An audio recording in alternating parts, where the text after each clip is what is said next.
All right, let's talk Chelsea. Interesting start to the Premier League. I say interesting, it's been awful. I say the reason I said interesting is because I remember the first game, Liverpool, Stamford Bridge.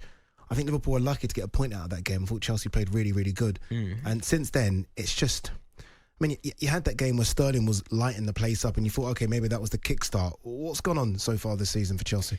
I mean, we are totally all over the place. I think what happened against Liverpool was just that new season euphoria kicking in. I think Chelsea naturally raised their game for the visit of Liverpool, first day of the season, everybody up for it, new manager, and the tide had risen at Stamford Bridge for that day. However, let's remember there's such small margins here.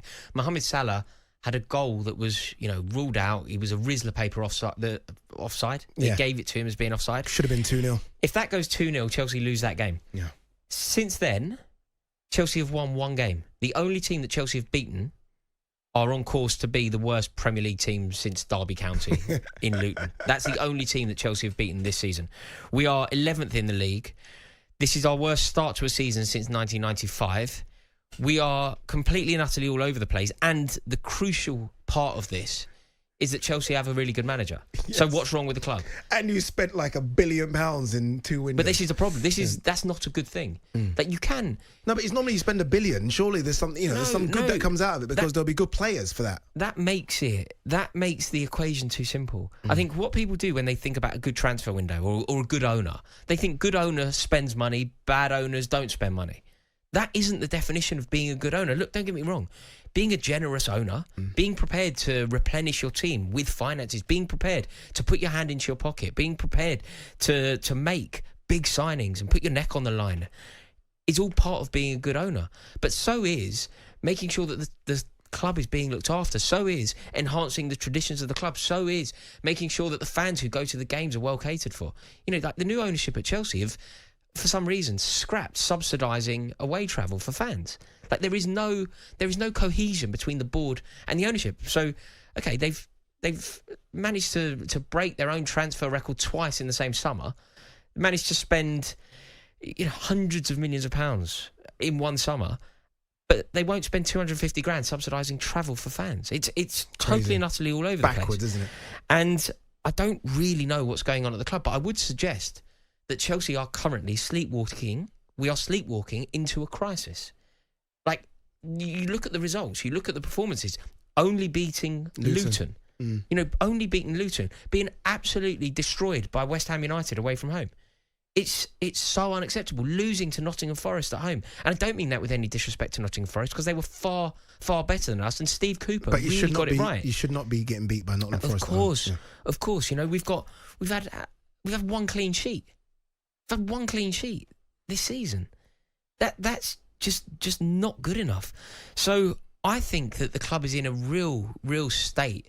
And I think that the answer to solving this is discussing Todd Boehly. I think Todd Boehly and Clearlake and Egbali are a real problem to the club. I really do. And I think what they are trying to do is squeeze as much value out of it as possible, make as much money as possible, make the money that they have already invested in the club sweat until it can't sweat anymore. And while the motivation is money, the team are never going to excel. Yeah.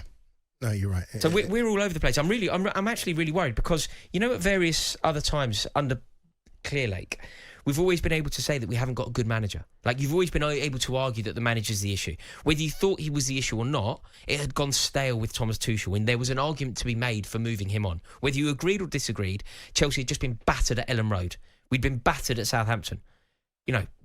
Teams that went down. And some of Chelsea's worst results in a terrible season were actually in those first few games of the season under Thomas Tuchel. So whether you think he should have been sacked or not, there was an argument for it. We then brought in Graham Potter, who was totally and utterly out of his depth. He looked like a chancer. He looked like he didn't belong there. And we knew that was over before it even begun. We then had that chap Bruno for a game, who I vaguely remember.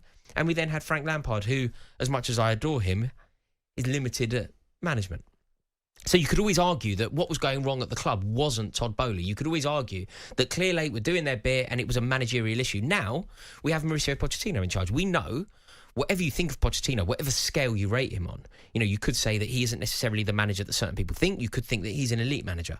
You could be wary of the lack of silverware. But he's not a bad manager. You know he's not a man. Even if you're slightly wary of what he had achieved, and I use that in inverted commas, at Tottenham, even if you're slightly wary of Tottenham, you admit that he's a good manager, and the fact that he is now struggling would suggest that there is an epidemic at Chelsea of failure. And like it or not, whether we're going to say so much about this is this: Chelsea are in a crisis, and whether the fans are going to take it now or going to say what, it doesn't really matter what you say. This team is in a crisis. One thing that I want to tell the world, which people have to understand, the difference between PSG and Chelsea is that Chelsea are spending most of their money on buying somebody less than 25 years old, while PSG just go for the biggest gem out there with whatever money it costs. Chelsea are getting every youngster who shows any potential. The problem is this: if you are going to turn the whole entire team into potential team players, they always doesn't give you what you're expecting. Now look at what Rory is talking about here. This is the worst that Chelsea has ever done. In the 4 games that they've played, they've only drawn once and won a game, so they have 4 points. Somebody could say that's good, but they've lost the other 2 games that they've played. The reason why they drew against Liverpool is because it was just a new season bounce and they were really excited to get something.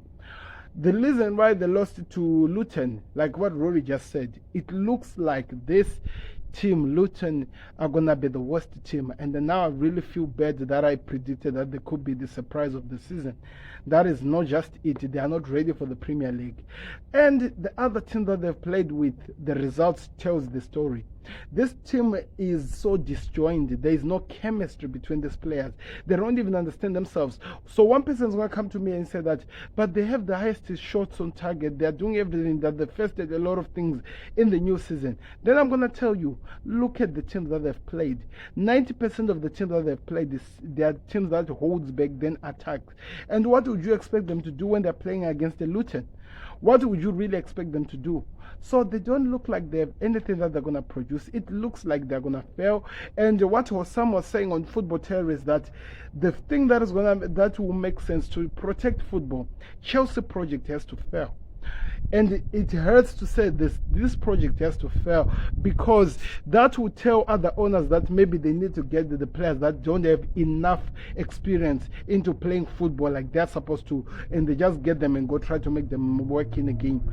The project of Chelsea is going to fail because they're just looking for any person who's so good. They're just getting anything, and at this moment we can see that there is so much problems in this team. Mauricio Pochettino is a good team. He's a good manager. Every team that he has to play, I made a video about it. I will link it at the end of this video where I was explaining this in abundance. I was trying to give people an understanding over what's really happening with this team. They're playing with a team that still doesn't understand what they're really doing. So I hope you guys understand this. Click the like button, subscribe to the Connect. I'm out. Peace. Peace, Sam.